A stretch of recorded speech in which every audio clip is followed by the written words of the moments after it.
Want to know why? Ask how. Howard the Humongous.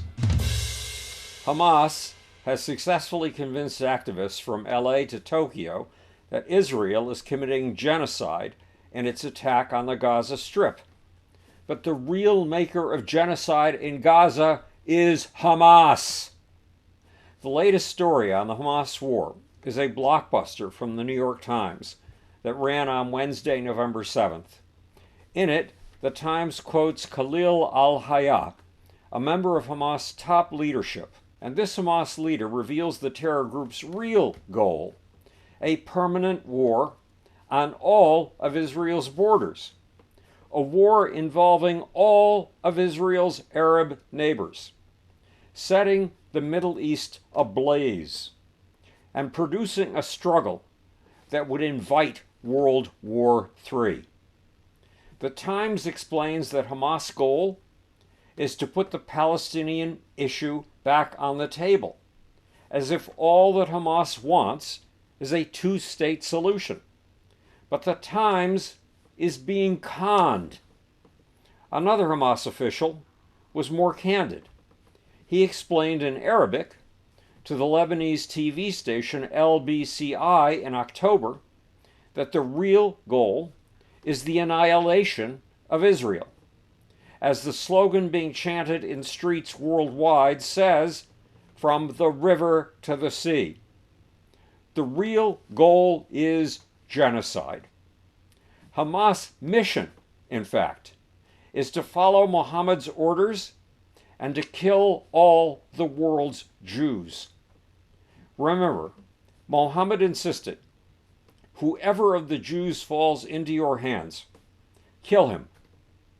And the day of judgment will not be established until you fight with the Jews. And the stone behind which a Jew will be hiding will say, 'O Muslim, there is a Jew hiding behind me, so kill him.'"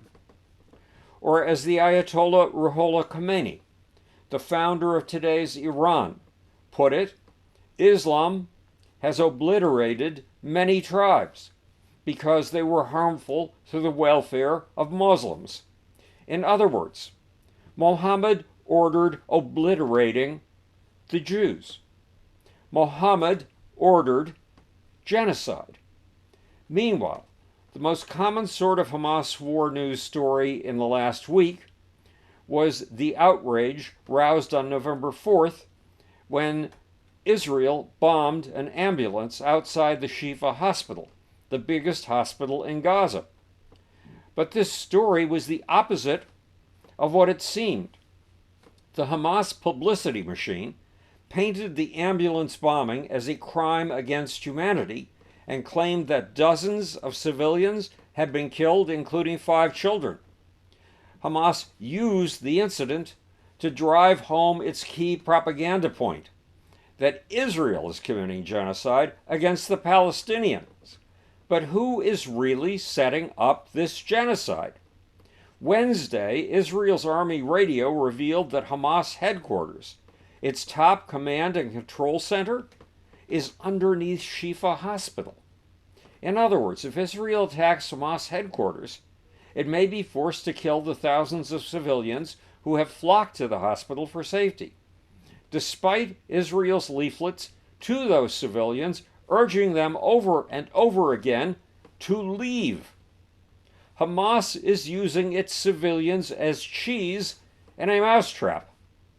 But in fact, Israel is closing in on this Hamas nerve center despite its massive human shield.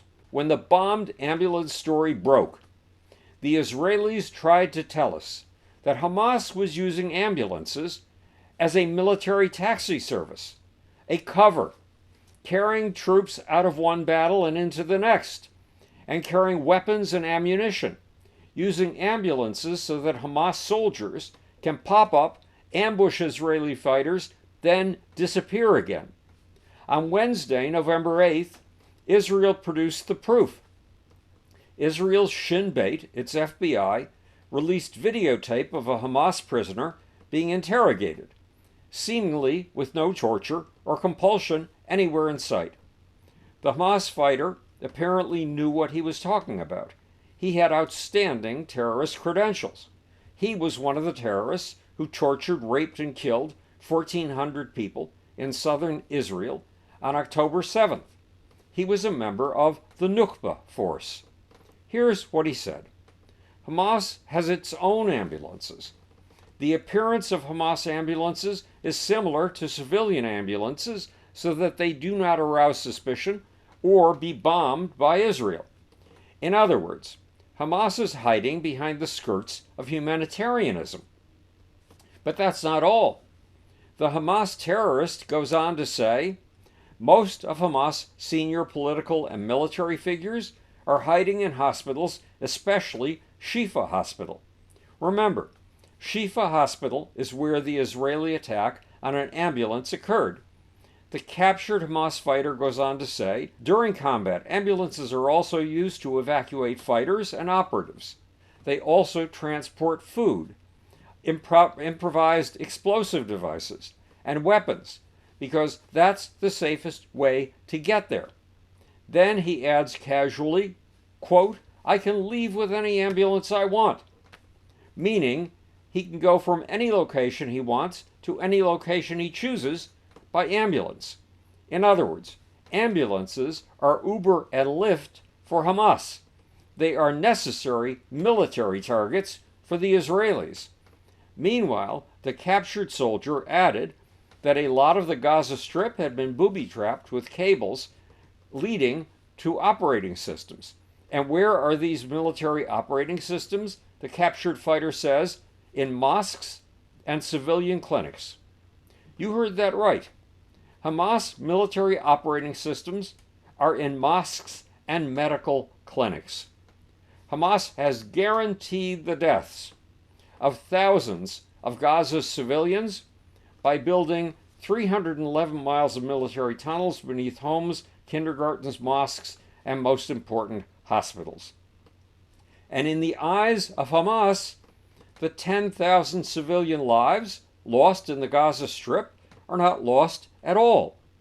These innocent civilians killed in Israeli bombings or in accidental attacks from failed Hamas or Islamic Jihad rockets are shaheed. They are martyrs. They go to paradise. Their lives on earth are short, but in Islam, paradise is forever. So Hamas believes those 10,000 civilians killed have not lost. They've gained. Those 10,000 lives are 10,000 victories for Hamas. Propaganda victories. Wednesday's New York Times story put it like this, quote, in the bloody arithmetic of Hamas's leaders, the carnage is not the regrettable outcome of a big miscalculation. Quite the opposite. They say it is the necessary cost of a great accomplishment. But that's not the half of it. These are deliberate deaths. Deaths Hamas has used as weapons. Two militant Islamic slogans sum it up like this: we love death more than you love life. And Islam is a tree that grows on severed limbs. This is Howard Bloom, speaking to you from the future. It's your job and my job to make. Or, want to know why? Ask how. And now for the infamous off button.